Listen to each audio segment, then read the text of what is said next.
He was not supposed to be there long. 3 nights. A small job in a quiet town in northern Pennsylvania, the kind of place where the pharmacies close at 8, the traffic lights blink yellow after 10, and the only sound after dark is the highway in the distance, carrying everyone else somewhere else. His company had sent him to repair walk-in freezers at an aging supermarket on the edge of town. A 2-day job, maybe 3. He packed a single bag. He had done this kind of work his whole career and thought nothing of arriving alone in an unfamiliar place and sleeping in a room that still smelled like the previous guest. He should have listened to the woman at the front desk. She gave him a key attached to a plastic fob and told him one thing before he turned to go. If anyone knocked at night, do not open the door. If he heard anything outside, anything at all, call the office. Do not get involved. She said it the way you say something you have said many times, not as a warning, as a procedure. The same flat tone she might use to point out the ice machine or tell him checkout was at 11.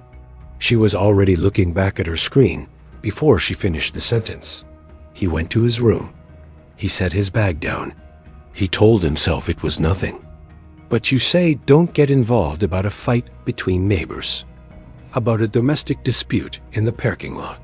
You do not say it to a man checking into a motel room, unless there is something specific you are warning him against.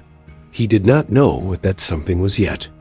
Around 9 that evening, he went to the window to check on his truck and saw a dark green pickup in the far corner of the parking lot.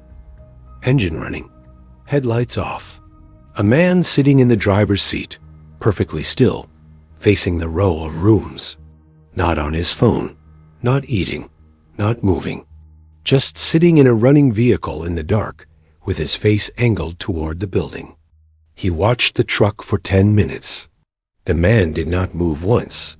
He told himself it was nothing, closed the curtain, turned the television up louder than he normally would.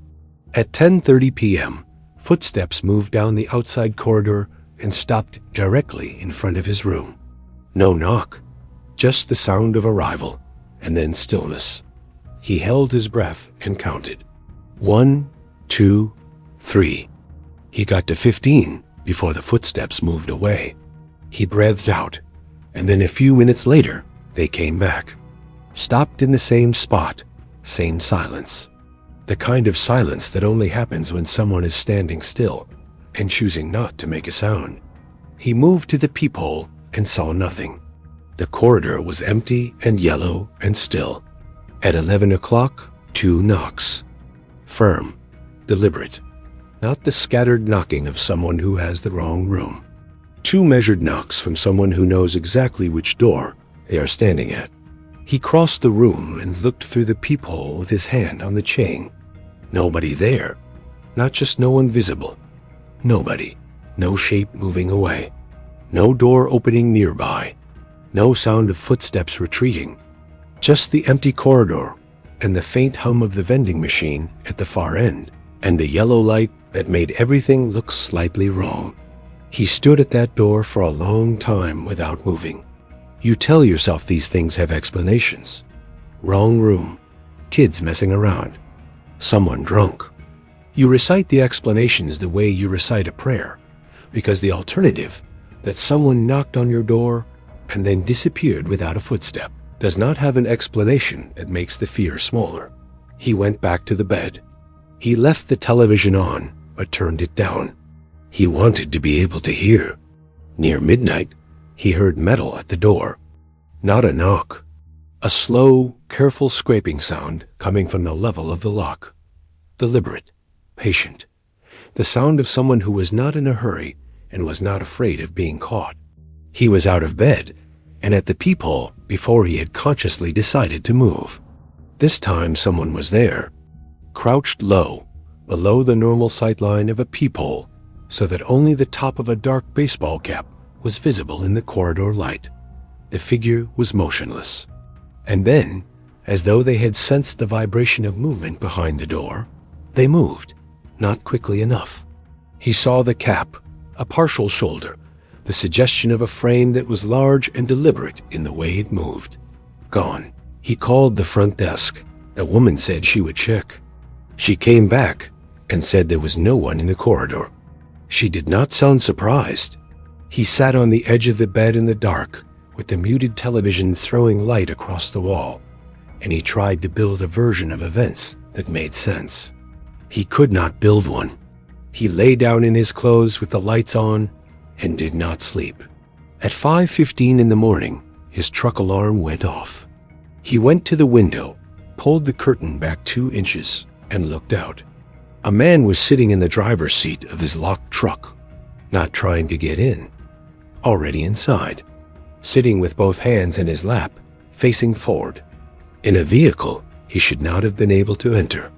And then, slowly, he turned his head toward the motel room, toward the window where the curtain had moved. He did not react the way a caught man reacts. He looked at the window with the steady, unhurried attention of someone who has done nothing wrong and is not afraid of being seen. Then he opened the door and stepped out and walked between 2 vehicles and was gone. The police came, checked the lot, found no one, suggested it was probably opportunistic, told him to keep his vehicle locked, drove away. He stayed for a second night because he had already paid for it, and because some part of him, a stubborn, rational part, refused to be driven out of a motel room by a feeling. That stubbornness cost him. The green pickup was back that evening. Same spot, same running engine, same man. He watched from the curtain gap. Nobody checked. He ate nothing that night. He sat in the chair facing the door with his phone in his hand and waited. At some point after midnight, something tapped on his window. Once, then again, and then a sound that he has described in every retelling of this story the same way, because there is no better word for it. A fingernail, or something shaped like one, dragged slowly from the top of the window to the bottom. One long, deliberate stroke.